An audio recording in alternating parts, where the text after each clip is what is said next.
Bonsoir et bienvenue dans ce 23h dans l'actualité de ce samedi 4 novembre 2017. Départ ce samedi du président de la République Alassane Ouattara à Washington aux États-Unis, le chef de l'État va prendre part à la cérémonie de signature d'accord de don du Millennium Challenge Corporation à la Côte d'Ivoire, un don estimé à près de 300 milliards de francs CFA. Une exploitation minière dans le département de Bongouanou va générer plus de 200 emplois indirects. Il s'agit d'un projet d'exploitation de la bauxite de Bénéné. Une convention a été signée par le ministre de l'Industrie et des Mines et la société Lagune Exploitation de Bongouanou.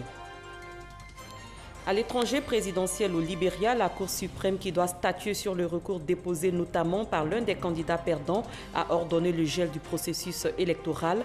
Elle se prononcera lundi sur la tenue du second tour du scrutin. Merci de nous rejoindre pour ce point de l'actualité.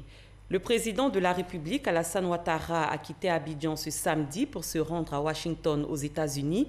Le chef de l'État va prendre part à la cérémonie de signature de l'accord garantissant l'éligibilité de la Côte d'Ivoire au programme compact du MCC, Millennium Challenge Corporation, un don estimé à plus de 300 milliards de francs CFA. Avant son départ à l'aéroport Félix Houphouët-Boigny, le président Alassane Ouattara était accompagné par le vice-président de la République, le Premier ministre et les membres du gouvernement. Dans le département de Bongouanou, l'exploitation de la bauxite par la société Lagune Exploitation va générer 243 emplois indirects. Il s'agira pour cette société de produire 315 000 tonnes de bauxite par an. La signature de convention a eu lieu ce vendredi avec le gouvernement, représenté par le ministre de l'Industrie et des Mines, Jean-Claude Brou. Salimatou Dia, Adamakoni. Une signature de convention et le mariage est scellé entre l'État de Côte d'Ivoire et la société Lagune Exploitation de Bongouanou. Une union autour de l'exploitation des gisements de bauxite localisés à Bongouanou, dans la région du Moronou. Permis d'exploitation accordé, place à la création d'emplois et de richesses pour le pays. Un gisement qui va employer à peu près 240 Ivoiriens, essentiellement, en position d'employés permanents, et avec beaucoup d'emplois indirects. Avec une production qui va osciller autour de 300 000 tonnes. Financée à hauteur de 26 milliards de francs CFA, pour une durée de 20 ans, l'exploitation de la bauxite de Bénéné se fera en 3 phases, dont la production de la bauxite calcinée. C'est une première dans notre pays.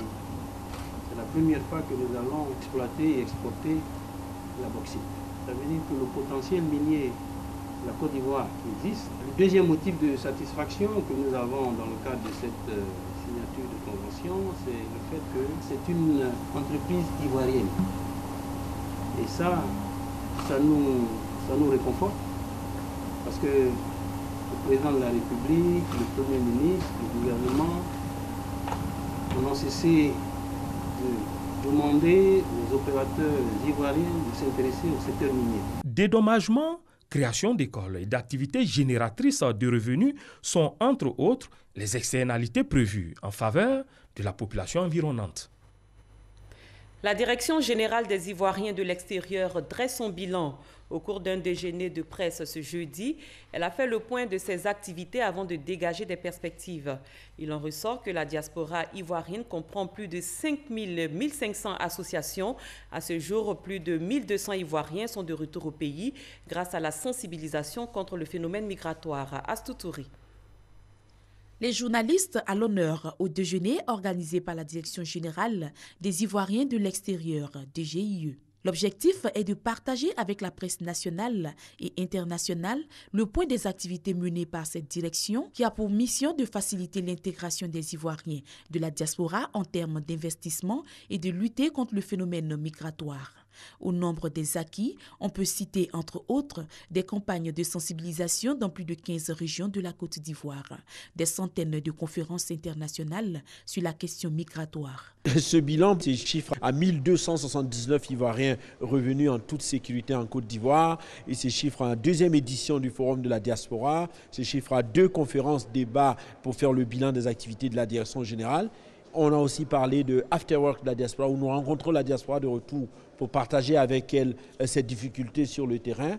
c'est aussi toutes ces rencontres régulières, ces conférences internationales sur les questions de la migration pour mieux intégrer les Ivoiriens de l'extérieur dans le développement de la Côte d'Ivoire et mieux traiter la question de la migration de sorte que la migration soit positive et bénéfique à tous. En termes de perspective, la Direction générale des Ivoiriens de l'extérieur entend continuer la sensibilisation par la mise en œuvre d'un programme en langue, la validation du plan retour volontaire et le retour au pays des personnes en situation d'extrême détresse. Ce n'est pas seulement la sensibilisation qui va aboutir à une véritable prise de conscience sur le phénomène migratoire.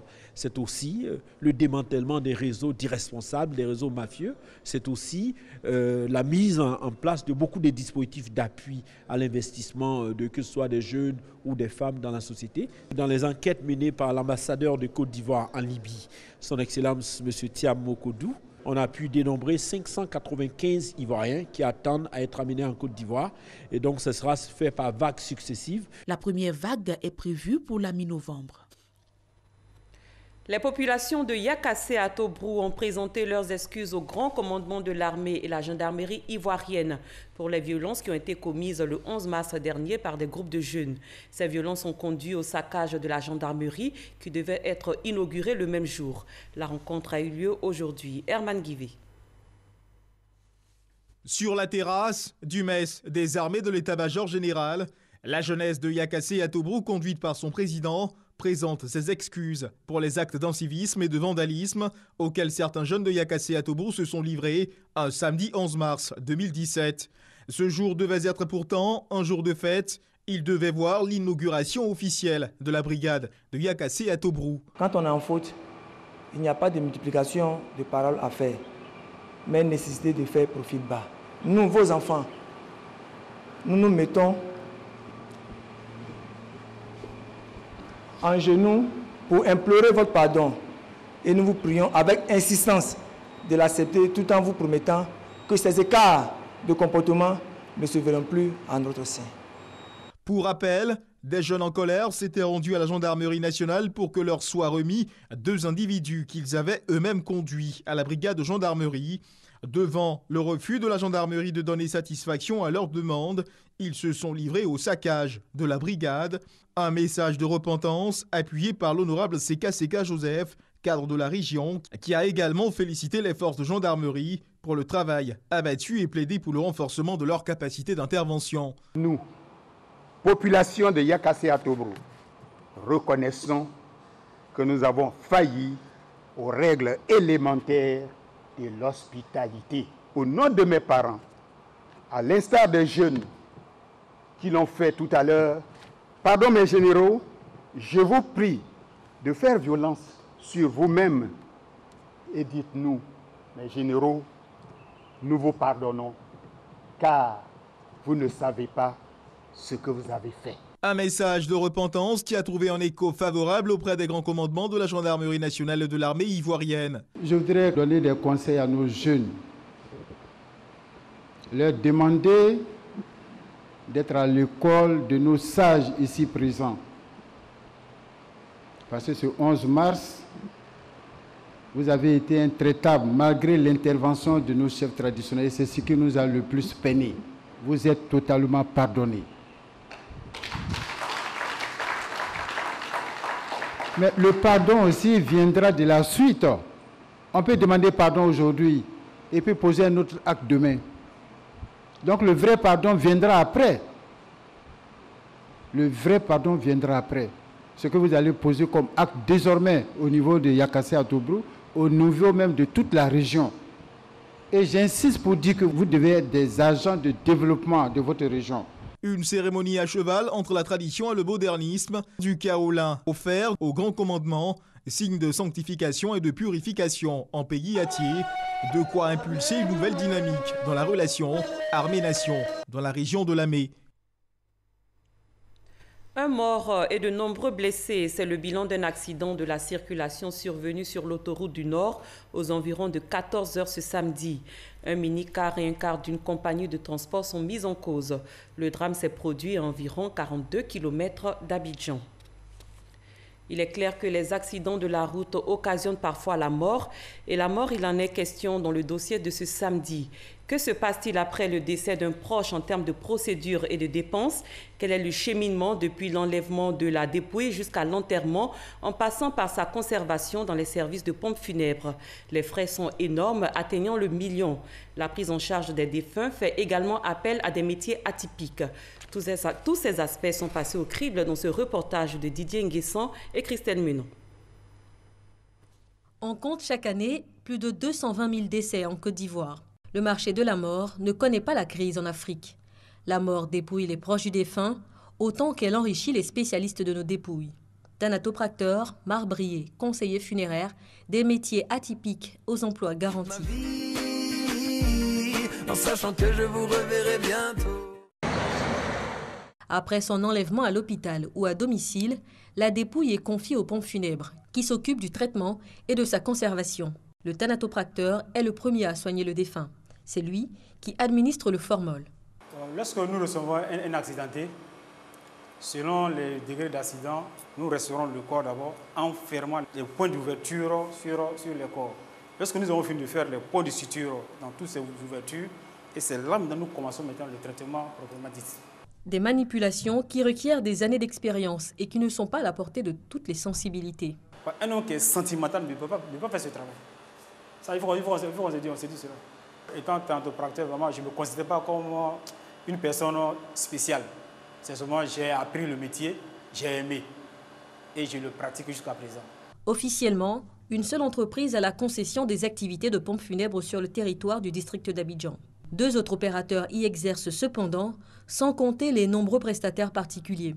Les coûts des prestations sont variables d'une enseigne à une autre. Pour les soins de base et une conservation moyenne de 15 jours, les dépenses vont de 100 à 450 000 francs CFA pour cette première étape avant la mise en bière. Après avoir fait le lavage, il faut maintenant mettre le corps dans un cercueil. C'est ce qu'on appelle la mise en bière.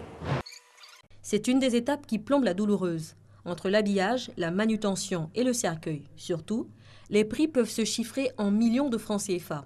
De quoi augmenter la peine des proches qui, à cette étape, ne pleurent pas que leurs défunts.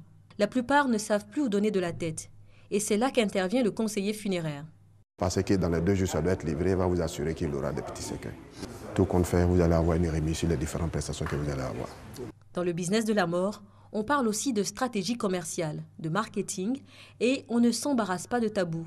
Ça reste du business. Le parent arrive, il a besoin de nous, il a les moyens pour enterrer sa maman. Ce ne serait pas, par exemple, ce type de cercueil que vous voyez aujourd'hui. Ça sera dans un autre gabarit de cercueil que nous allons lui proposer. Ça sera dans une salle VIP que nous allons lui proposer.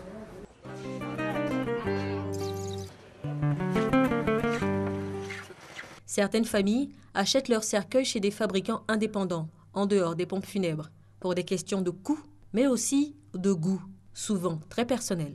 Des clients qui ont promis à leurs parents de les faire voyager et ils ont toujours voulu monter dans l'avion. Ils vont monter dans leur avion pour aller au cimetière.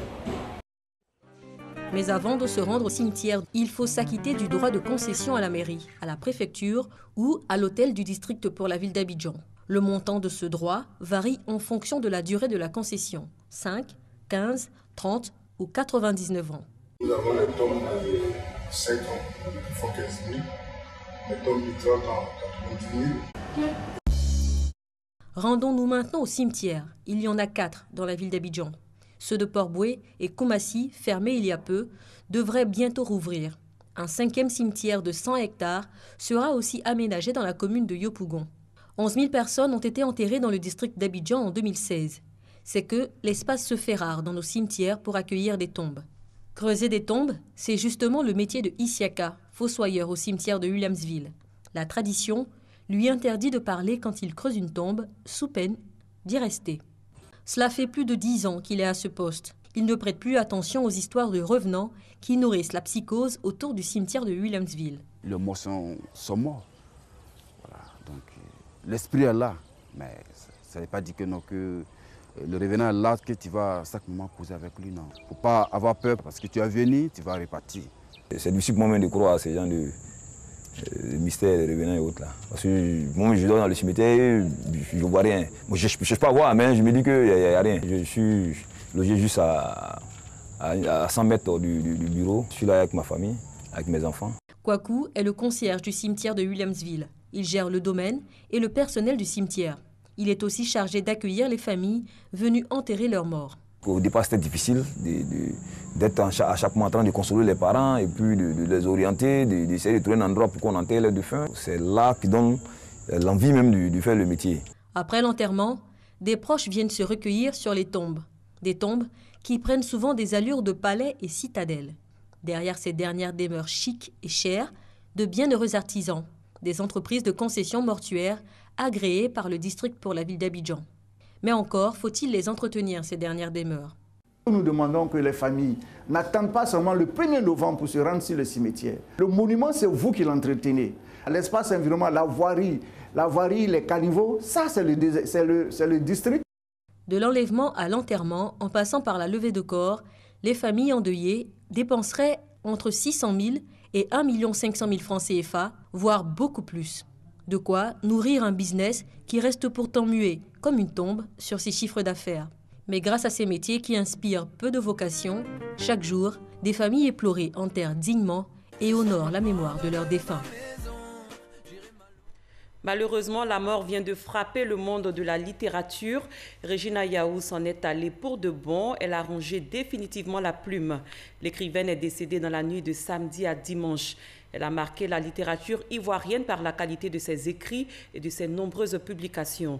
On se souvient de La Citadine, Les Oumaris ou encore La Révolte d'Afiba. Issaïou. Le monde des arts et lettres est en deuil.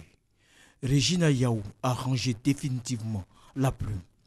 Elle est décédée dans la nuit de vendredi à la suite d'un accident vasculaire cérébral, AVC, à son domicile, à la Riviera Faya.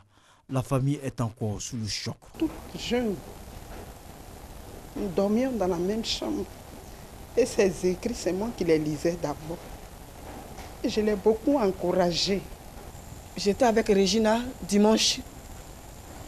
À mon anniversaire, je ne peux pas, je ne comprends pas. Les professionnels du monde des lettres aussi ne comprennent absolument rien face à cette brusque disparition de l'écrivaine. Pour toutes les écrivaines de Côte d'Ivoire, c'est une grande perte. Regina nous avait toutes prises sous son aile. Elle était la conseillère. Et apprendre aussi brutalement sa mort sans qu'elle ne soit malade, c'est vraiment un choc. En 1977, elle a été révélée avec sa nouvelle La Citadine au lycée technique. On avait convenu, dans le cadre du prix Ivoire, d'aller à la rencontre des élèves du lycée technique ce 8 novembre-là. Née le 10 juillet 1955 à Dabou, Regina Yaou a à son actif une trentaine d'œuvres. Elle laisse derrière elle un garçon de 17 ans. On s'intéresse à l'Abissa 2017. Quelle est la place de la femme dans la société Nzima? Pourquoi une journée lui est-elle consacrée? Ces questions étaient au centre d'une formation à l'attention des femmes Nzima regroupées au sein de plusieurs associations. Elles ont été instruites sur les fondements de la société Nzima avant de se retrouver plus tard sur la place de l'Abissa en compagnie de la reine-mère pour danser. Victorien Angwa. La bonne gouvernance, gage de l'épanouissement des femmes, thème de la journée de mercredi consacrée aux femmes de la communauté Nzima Kotoko de Côte d'Ivoire. Elles ont eu droit à une formation sur le thème « Les fondements de la société Nzima ». Les femmes tiennent une place de choix dans la société Nzima parce que c'est à travers l'appartenance au clan de la mère que l'on s'identifie. Il est donc question qu'elles prennent totalement leur place dans la société. Pour cela, il leur faut connaître leurs origines et l'organisation sociale du peuple Nzima. Quand tous les membres d'une communauté, d'un peuple connaissent leurs origines, connaissent ce qui conditionne leur société, connaissent les fondements de ce, vous savez que vous aviez une société qui est pérenne. C'est une société donc qui va vivre, qui est fondée sur des bases solides parce que tous les membres ont une connaissance parfaite de l'organisation sociale de leur société. Les femmes présentes à la formation se réjouissent de la lucarne que leur offre l'Abissa. Ça nous a fait un bon enseignement et au sortir de là, nous savons d'où nous sortons. On a appris beaucoup de choses. On nous a parlé de cette famille, il y a certaines choses que nous ne savions pas les jumelages des familles. La conférence a répondu à un de nos objectifs principaux qui est la connaissance de nos us et coutumes Nzima. C'est justement l'ensemble des associations des femmes qui se retrouvera quelques heures plus tard sur la place de la Bissa.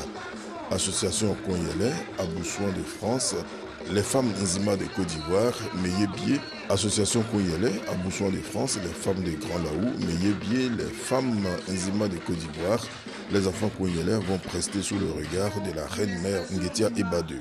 Le clou de la manifestation sera la prestation des présidentes des associations des femmes et de la reine-mère et aussi de sa suite.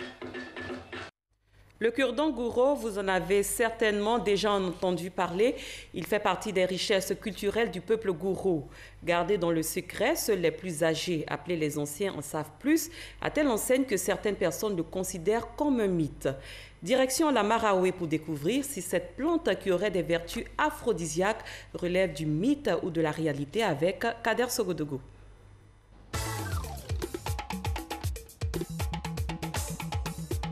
Desra Village, nous sommes dans le département de Zenoula, dans la région de la Maraoué. La forêt se présente avec tout son charme. Une forêt au parfum et au contenu riche et varié. Ici, nous sommes en pays gouro. Une des richesses du terroir est justement dans cette forêt, le cure-dent gouro.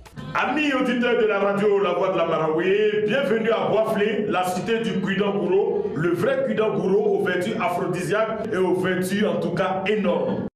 Une plante dont les vertus ne sont plus à présenter, dit-on. Le cure-dent gouro, c'est un excitant. Un excitant que nos parents d'avant, dans leurs recherches, ont pu trouver ça pour leur donner un peu d'énergie.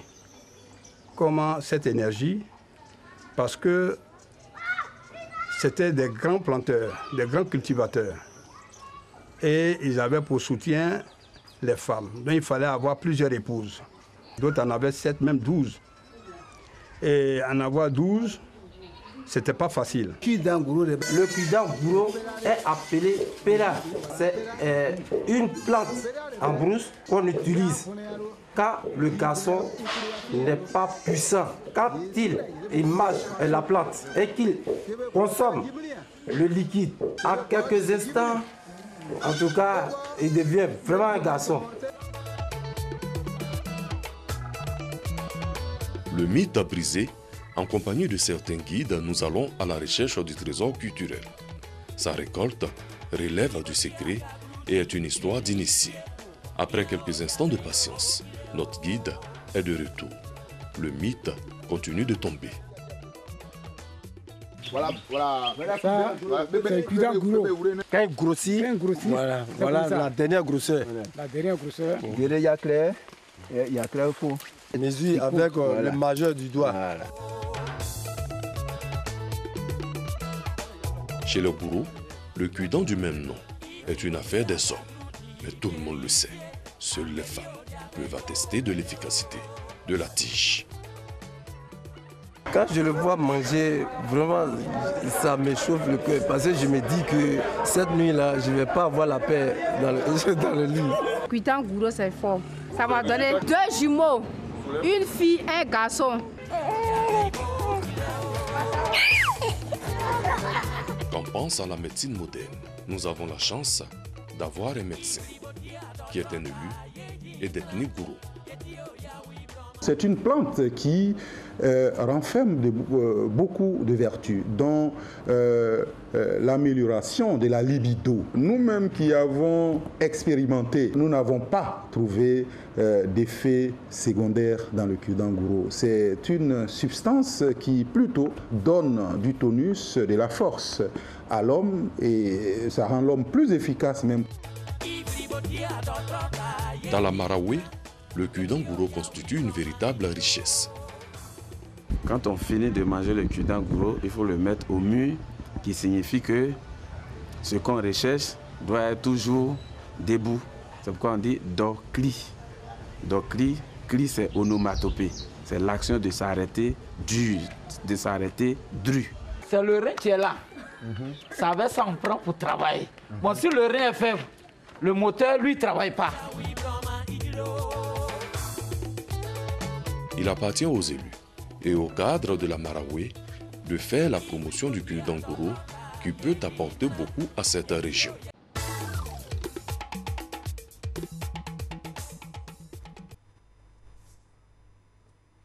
Sous d'autres cieux, la Cour suprême du Libéria décidera lundi si le second tour de l'élection présidentielle se tiendra comme prévu le lendemain.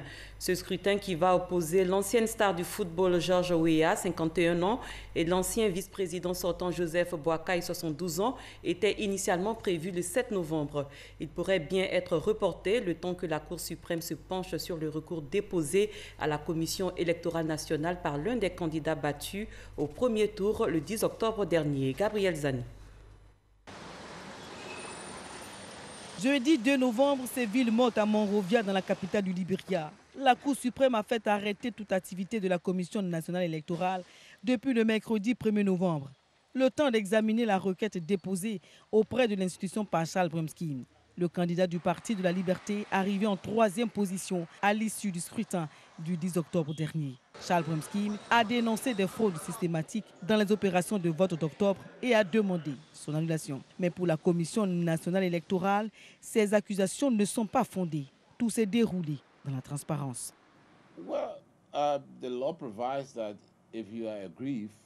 La loi a tout prévu.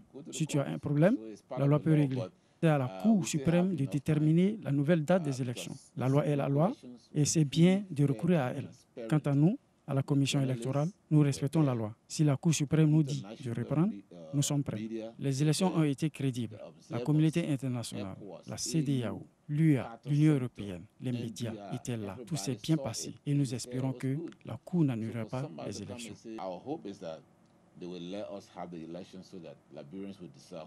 Le dimanche 26 octobre, Joseph Boakai, le candidat du Parti de l'Unité, l'un des élus pour le deuxième tour de la présidentielle, s'est engouffré dans la brèche ouverte par Charles Bremskin, en évoquant à son tour dans un communiqué de fraude dans le vote du 10 octobre.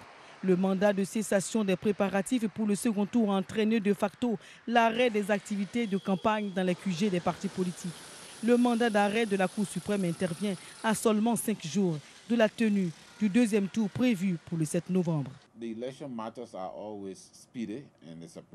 La campagne pour le deuxième tour était en cours et nous avons tout arrêté. Peut-être aujourd'hui ou demain, nous pouvons reprendre. Mais nous ne savons pas exactement quand la Cour va lever sa mesure.